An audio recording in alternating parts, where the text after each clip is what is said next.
Umaasa pa rin ang Renaissance School of Science and Technology. Mga estudyante at mga magulang na dadagdagan ng TESDA ang alokasyon para sa 3 years diploma program sa nasabing paaralan. Ang orihinal na proposal ng RSST para sa 3 years diploma course ay katumbas ng kanilang absorptive capacity na 1,400.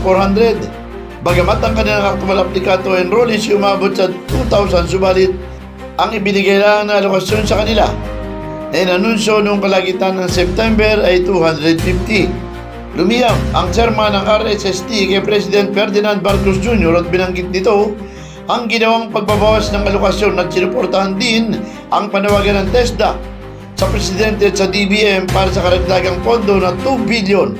Sa wakas ay sumagot naman ng Malacanang at tinawagan ng DBM at TESDA ang RSST.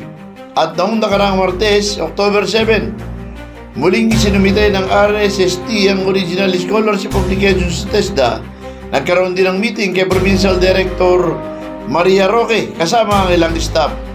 Sa nasabing meeting, binanggit ng TESDA na mayroon ng rekomendasyon ng Provincial Office na mag-allocate ng karagdagang 1,000 slot para sa RSST.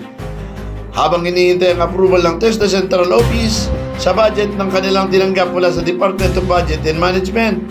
Upang mabawasan ang napipintong displacement ng mga estudyante, nakahanda naman umano si RSST Chairwoman Cathy Gianco Cartis na maglaan ng 250 slots ng scholarship assistance na full tuition fee para sa 4 years degree course sa mga sumusunod na programa: Bachelor of Science in Accounting o BSBA, Bachelor of Science in Computer Science o BSCS, Bachelor of Science in Information System o BSIS, Bachelor of Technical Vocational Teachers Education at Bachelor of Science in Entrepreneurship.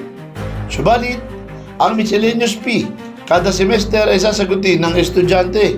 Para naman sa mga aplikante ng 3-year diploma na madi-displace na interesado sa scholarship assistance, magbibigay ng refresher course para makakomply sa requirement ng Commission on Higher Education.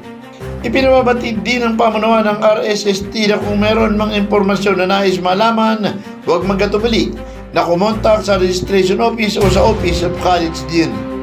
Umaasa umano ang pamunuan ng RSST na ang kanilang inisyatiba ay makakatulong sa kinakaharap na pinansyal na pasanin para may pagpatuloy ng mga estudyante ang kanilang edukasyon.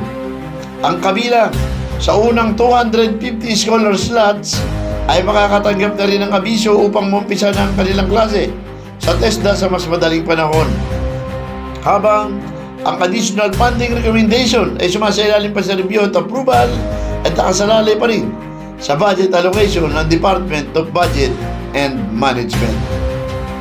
Felix Tambongco, The Observer News, DWRB 103.9 News FM. Ikaw ang una.